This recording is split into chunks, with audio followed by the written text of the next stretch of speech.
Hey, what's going on, man? Hey, what's going on? How you doing? This is it's a very good slate to play one lineup. That's my It's a very difficult slate. so hard. We'll get into it. I do want to say I'm a little tilted about myself for my late swapping yesterday. I saw a little of that in Discord. I sort of followed it. I know that you like Nitu and Bamba I had Mitsu and Bamba who were combined 3% owned, 1% for Bamba. and Luca, right? I mean, and Luca, and then Derek Jones Jr., who I had 30% of, who was at 30 something or whatever. With those four players, basically anybody else you put around them, obviously you're going to go deep in everything. yeah. But I took that out of my big one, and I also started making some other switches because they were doing so well. Oh, she wanted on. Okay. So I had a bunch of Brunson, so I was like, okay, I don't even necessarily need to play Maxey, but I can also play him with Maxey. You know what I mean? Right. And Brunson had 56 in the first one, so he was off to a great start. And then everybody I had basically was doing really well. So I kind of overcorrected. But I was also tilted on the NFL. I mean, that one, I was in second place in the millionaire thing, and when they were up 33-12 in the fourth with 6 minutes to go, and they threw what would have been his fifth pick, and I also had the defense and everything else, and it would put me into first place, and the two guys crashed into each other. The next play is a touchdown for McCaffrey. Oh, shit. Who may not have been back in the game even if they intercept it. That's right. That was a very tilting, and it was a great day. And I also it knocked me down 100,000. I was winning like every single entry also. But I did finish second in a couple of the single entries. I finished third in a couple of the other ones. Nice. I ended up making money, but it was just one of those days that could have been. You know what I mean? Right. It really felt like a Christmas miracle was coming, and didn't quite get there. But we're on to tonight anyway, and everybody's going to ask the same question, and I think that you're probably going to ask me that question. Right, about Nembhard? Well, I mean, I was going to say a little differently. I mean, there are these 5 to 6K plays where under a normal, if there was value, we wouldn't even give a second thought. I shouldn't say that. I mean, they'd be like okay plays. Mm-hmm. And if we don't get anything, let's say, and I personally, I don't know how this is possible. I think all the people were expecting to be questionable. I think they all play actually. That's going to be like that. That's my take, and the math doesn't support that really because usually somebody gets ruled out. Yeah, but just from the tea leaves, or the one guy I would think about is that might not play. You'll get that soon enough. I guess is the Vooch thing. The thing with Vooch is he hasn't missed a game in like 2 years. Yeah, but then there was I was listening to the Roto Grinders, and one of the guys said that you want to read into this They actually called another big up from the G League today, which is usually a sign that they need him. Yes. So even if he plays, we can still play Drummond, possibly.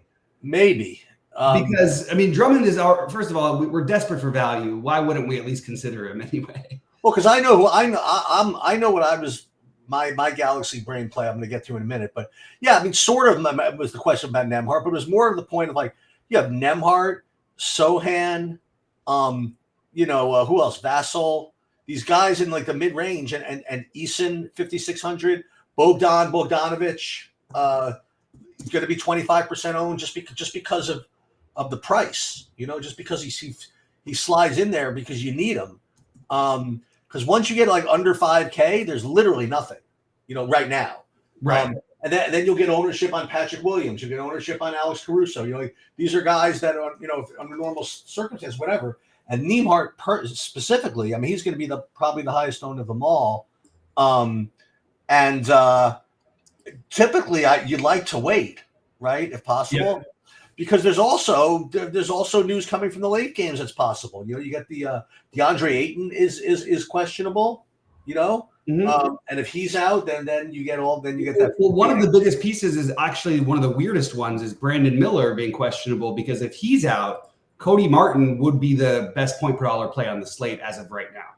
Right. So when my idea was like right now, like I'm considering playing like Ayton, Simons, and like Miller, like from that late game. You know what I mean? Right. Just to have it. Like they're all good plays anyway. You know what I mean? And if something happens, then I can kind of screw around. You could make a swap in that exact case to like either to one of Sabonis or Fox and over to, not that he's going to be like a smash play, but Cody Martin is 3,500 and legitimately could get the 28 minutes if that happens. Yeah, I mean, I'll tell you something else. By the way, I would love to be able to play Sabonis on the slate, but it's right now I can't.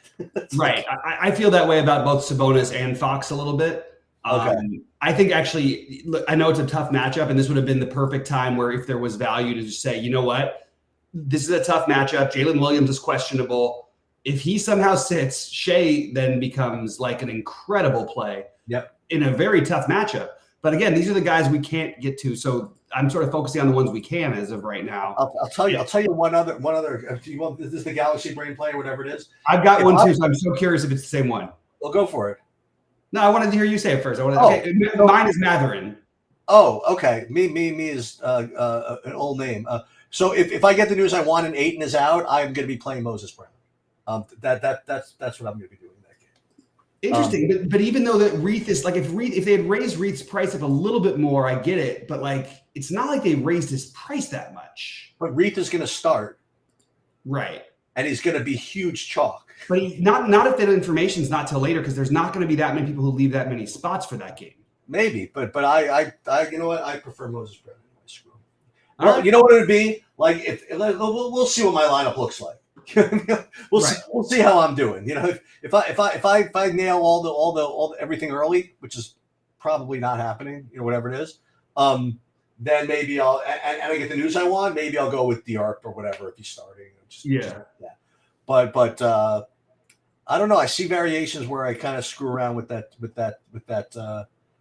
game. And not to mention the fact that what's his name from the Clippers is, I thought he was, he's not questionable anymore. Oh, Kawhi is questionable. He's questionable. I don't know if that's a real questionable. It's an island game for them, and they were rotating back and forth, and he's played every other game. They finally just decided to start rotating in an easy matchup. I think that my prediction is that he plays. I know he missed 2 in a row, so he missed the Boston game, so that's a little bit more concerning, but even if he doesn't play, I do like Harden and Kawhi a lot, but it's not like they become absolute like locks. I don't know. It's probably pretty close to it though, because then you sort of pretend, you tell yourself a story, the game will stay close. Vegas has it at 12, which makes you feel more like Kawhi would play, I guess. But yeah, maybe Harden and Rozier are a thing you could do. I tried to make Rozier work earlier today. So a couple of other guys I want to talk about is let's talk about Nembhard for a second. So Nembhard, I mean, he did play. I haven't gotten any official starters, by the way. Okay, right. But presuming that he starts because he started last time, I mean, I'll just call it what it is. I mean, he played 36 minutes, and he made every shot he took, and he only scored 25 fantasy points. Right. I figured I would just mention that. Right. Wouldn't we rather? And also like Mathurin also like, I mean, that game, I understand it's a close spread, but there is definitely a path where Houston just wipes the floor with them. That happens sometimes with Indiana, and also it happens with Houston at home. But even if they don't, I like the Mathurin pivot, because if you want to get a real ceiling out of a 5K guy, like I agree, just play the Mathurin. So I've got them split up, but I've got more Mathurin than I do. I think that's a great idea, actually. I think that's the most logical one, and the other one would be Nesmith. You know, I thought of that. They probably would want for defense, but I think that I think that Mathurin's just a little more active with 100%. I like that Mathurin much better. I don't like the fact that Mathurin's played 16 minutes and 19 minutes in the last 2 games, of course. But it doesn't. See, that's the thing, though, is that like, isn't it worth it to embrace a little bit of that for the upside versus the Nembhard, where I mean, we've watched him play 40 minutes and score like 10 fantasy points before. I mean, I see games here where Mathurin, I mean, not all of them, but I see games that you have to have him. You know what I mean? Like, I see a couple of 50s, you know what I mean? Like on the board here, you know? And maybe everybody was out that game, I don't know, but I don't really see that many games where Nembhard like gets 50. Right. Unless Halliburton's out or something, you know. Unless Halliburton is out. Right. As far as let's go back, I guess, to the early games. I really consider playing stuff in the early games. You know, I thought of like copping out and just doing Orlando stack. You know what I mean? I thought of that. I do happen to like Suggs at 5,600. Mm-hmm. I like Banchero and I like Franz, but I think I like Suggs the best. And in the other game, I it's so funny. Like I did my earlier video, and every time I ran a build, they were like forcing me to have 90% Claxton. I'm like, what is going on here? And I'm not getting him that much anymore. But I was just wondering what that was all about. And I could Detroit gives up horrible like numbers to bigs, but that's because Jalen Duren has been out and he's not playing. Oh, there it is. So that's a big thing. Yeah, but listen, I thought Michael Bridges is fair enough. I mean, it's fair enough play. And on Detroit, I think Cade is kind of fair enough. But again, those are 2 7:00 games. And I just don't know if I like anybody that much of those 2 games to play them before something might happen before 8. Yeah, if Killian Hayes is out, because he's the only one who's still questionable, not probable, okay, I will absolutely load up Jaden Ivey. Oh, wow. Okay. I'm completely in on Jaden Ivey, and his projection will start to reflect a little bit of it. But he's been playing like mid-30s minutes against Brooklyn. He just put up – what did he put up the other night? He had a big game against them, I think, the other night. So that – but even he'll still probably start even if Hayes is there. Yeah, but I mean, look at Ivey without Hayes. Like he's put up 49 and 45 the last 2 games. You know what I mean? So if Hayes is somehow out, and by the way, even if he's not, maybe you just gamble and bet that they're going to start playing their better guys. Their younger guys, and that's worth it for Ivey because Ivey's usage rate is only a little bit below Cunningham's, and you're getting 2,000 cheaper, which you need to have today. Obviously, I'd rather play Cunningham, but you don't have that choice. I sort of hear you on the first games. I've got 2 big lineups tonight.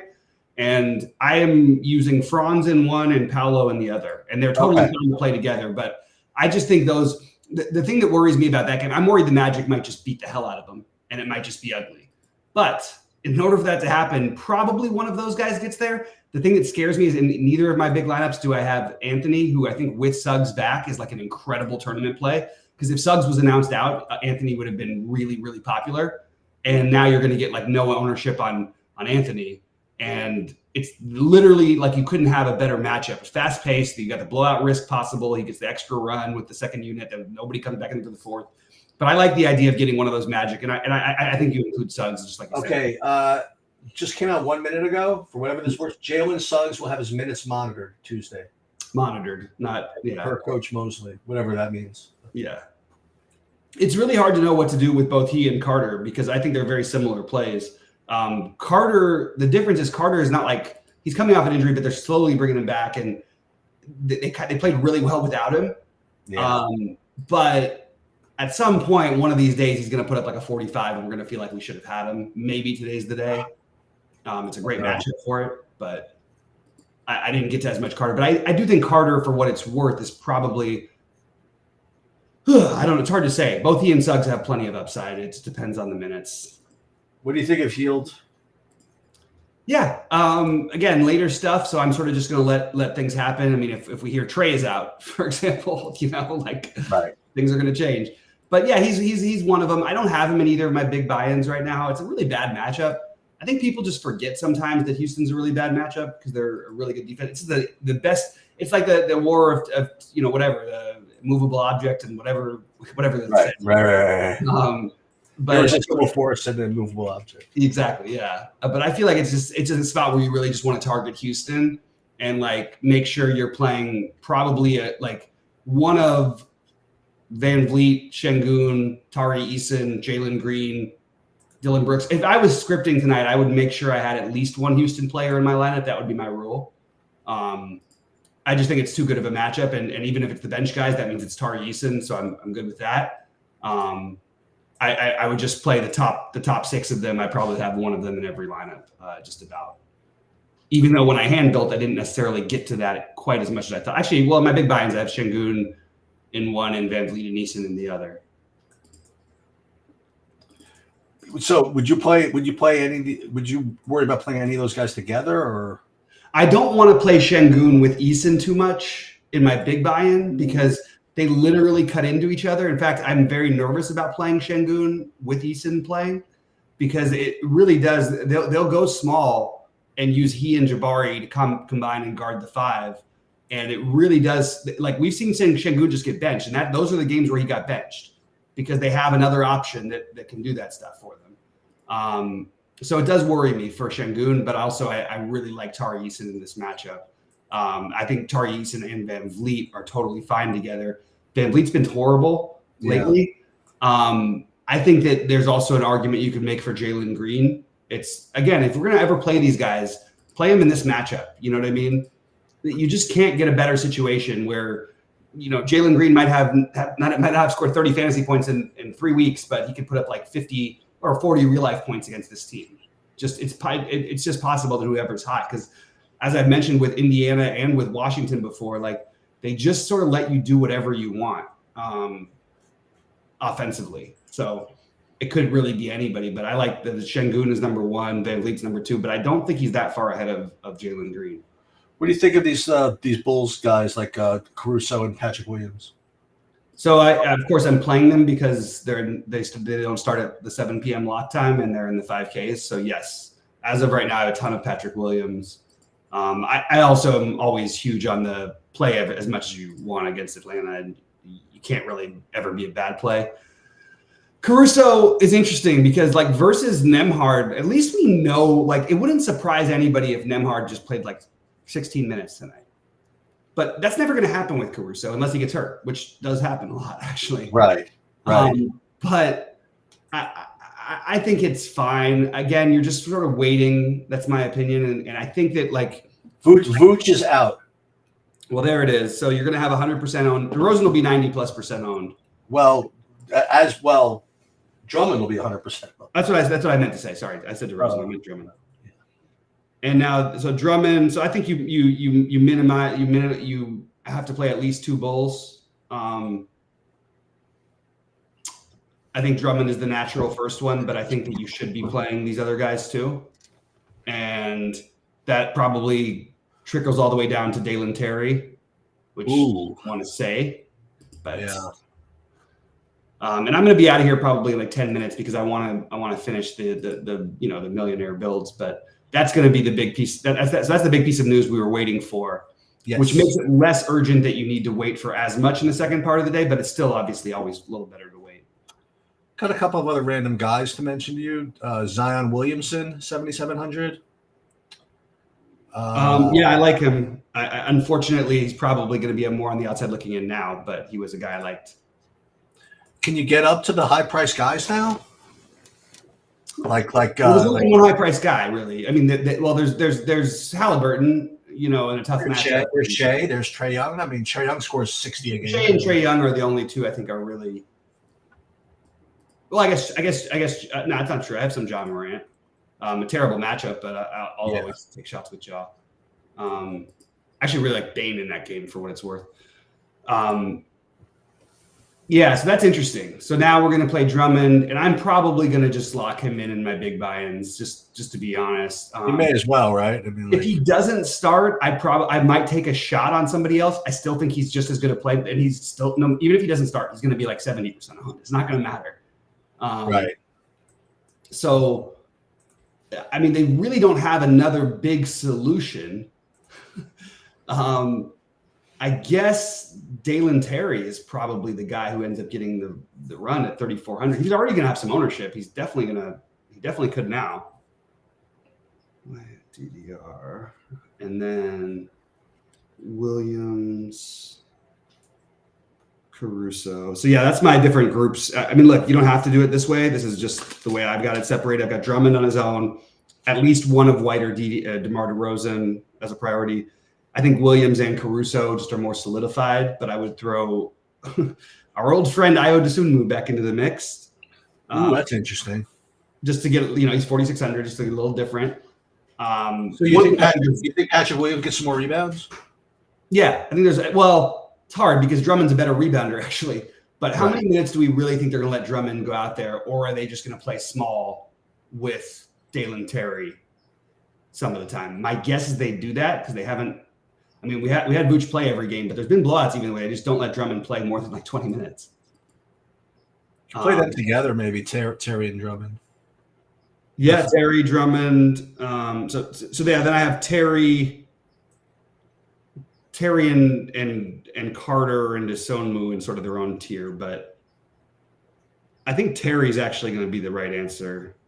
Dude, I have such an incredible low-owned lineup that has no business in this 2,500 that I just might do. Go for it. Well, I need one bit of news coming first. Drummond can be all. By the way, he can be all gassed out as much as he wants after. If he plays 20 minutes, like he always gets there. It's No, the one it's got because the thing is it has Ivy in it, so I have to. you need the Killian. I want Hayes out. Yeah. I'm actually still rolling with some Ivy. He was but I'll have that before lock. You know. Yeah. If I don't get that, I like the rest of the lineup. Oh boy, this is so insane. If I actually pull this off, this is going to be one of those where I'm like, it's going to be like your other thing from yesterday. Like, why didn't you just play the easy chalk with this lineup or something? Right. Or in some cases, part of my problem was that I kept forcing Maxey into I had my Harris, Oubre, and Melton builds. The only way Maxey didn't get there in my eyes, and Maxey, of course, missed every shot. What was he, 2 of 19 or something? Right. But I played. I had those 3, and that was like a perfect fitting for that group, and it would have worked out perfectly. Ugh. Yeah, I think Terry. But the problem with Terry, he can't be the Mo Bamba from last night because Mo Bamba was owned at 1%, and exactly what you think might happen is what happened. Is that real? No, it's not right. It's all the goals. Yeah, but I think Terry's gonna be extremely popular for what it's worth. You think so? He was already projected to be 15% owned. So, they had him at 12 on SaberSim at 12 fantasy points, and he was 15% owned.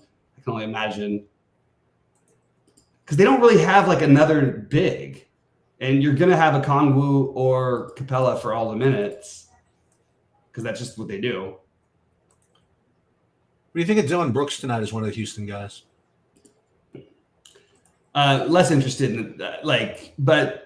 Again, I used him as a placeholder for some lineups. It's a great matchup, so I can't really ever say it's bad, but I probably am not going to get there. I think I'd probably rather just play the usage Bulls thing, and it's just going to spread around so much to these guys. I don't know. And there's the spot for Jabari Smith Jr. right there. What happened? Oh, nothing in my lineup. Oh, I was thinking you were talking about Jabari Walker. Sorry, I was like, no, it might have to end up with him too. He's the super sneaky one, or he's the sneaky one if Ayton's out actually, because he won't start. You have no problem playing Jabari Smith and Eason, right? Jabari Smith and Eason. It's not ideal. That's not ideal. I mean, they definitely, literally will cut into each other's playing time, but okay.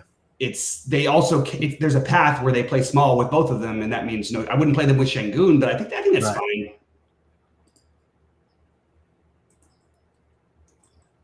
They've both gotten there in games this year. It's just been sort of fluky how they did it. It's not like it's sort of like your split running backs argument all the time. Yes, it's possible. No, it's not. Keldon Johnson.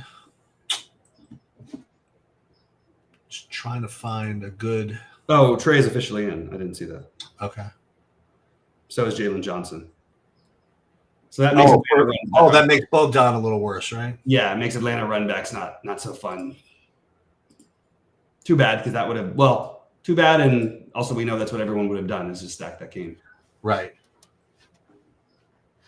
Still haven't upgraded Drummond's projection. My guess is it's going to be like, what do you think, like 35 maybe, 40? I would say like 32 or something. Well, 35 is pretty close to 30. There's something that far off. Well, you said 35 or 40. I don't know. I mean, it's possible that it is 40. Who was the one we had the other day that was Jaden Hardy, even though he didn't get there? He his was like 40 at 4K or whatever. Any thoughts on Zubac? I had so many lives with Zubac before the Drummond news came out. Yeah, I actually think that Zubac makes like some sense. I have no issue with it if you want to play Zubac and Drummond. Oh no, this is what I can do. Instead of Eason, I could play Patrick Williams.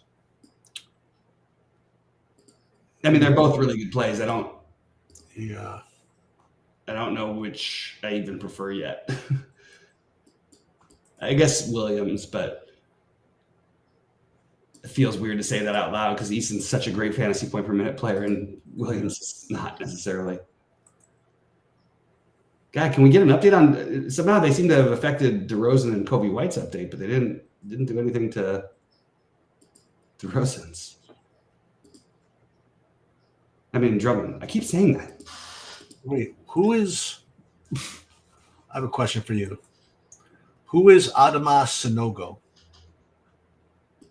Sonogo, I honestly. He's the 3K center from Chicago Bulls. Oh, I don't even think that's a. He's the guy I guess they would have brought up. Because I don't know who that is. Maybe he's the one they brought. He's never played in the NBA as far as I can see. It doesn't look that way. Yeah, he's the guy they brought up. Yeah. They brought him up to play in 12 minutes or no? I think it's worth taking a shot at what you're getting at. I mean, it's going to be a pivot off of what's going to be a really popular Dalen Terry, I think. Projections might be as confused as we are here. Is Sabonis? Oh, he's just center eligible. What is happening? So if we... What are we getting a good projection on Terry or no? I haven't gotten any projection yet. Okay. It's been really bad during, I hate to say that, but it's been really bad during this Christmas time. I understand it's Christmas and all that stuff, but it's been tough. Yeah, I'm getting now 12 points for Jalen Terry. And it hasn't updated, I guess. Yeah, and that's a good point by Campbell. They probably would go Terry Taylor. By the way, Terry Taylor is how about this? For a guy who this season has 8 fantasy points, he won me 100,000 one night. Who are you talking about? Terry Taylor, who's the other guy they've got for the. Oh. And he's got forward eligibility. Not that it matters as much today, but that matters a little. Yeah, I think he's right. Terry Taylor would probably get run. You'd think over the G League. But the thing is, the G League guy is more in playing shape than Terry Taylor is. That's the weird part because they've been playing all the time.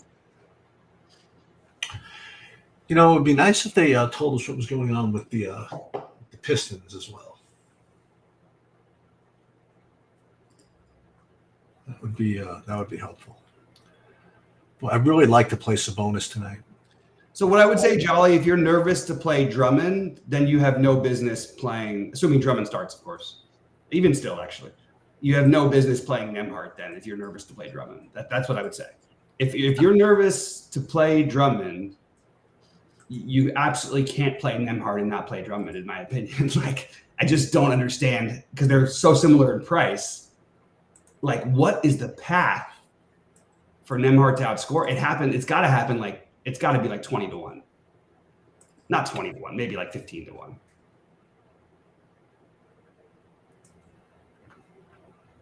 But if you fade both of them, you're going to be different than a huge portion of the field. I'll tell you that. All right, I probably am going to go and try and do a little bit of digging. I'll update in the premium if I have any other thoughts on the slate. Not sure. I've got something in my family in the morning tomorrow, so we'll see how that goes. I'm going to try to get out of it before recording, but that's where I'm at. Sheets, anything else before I get out of here? Or do you want me to leave this on? No, we're good. I'm just waiting on this Jaden Ivey thing. Oh yeah, and the Killian Hayes. So I am going to play him if. Wembanyama officially in, by the way, which for what's okay. What we expected. A little worried about his minutes, by the way. All right. So should I leave it on or shut it down? No, you can shut it down. All right. Good luck, everybody. Good luck, Sheets. Have a good night. Hopefully, me and Sheets will talk tomorrow about how we battled it out for $1 million.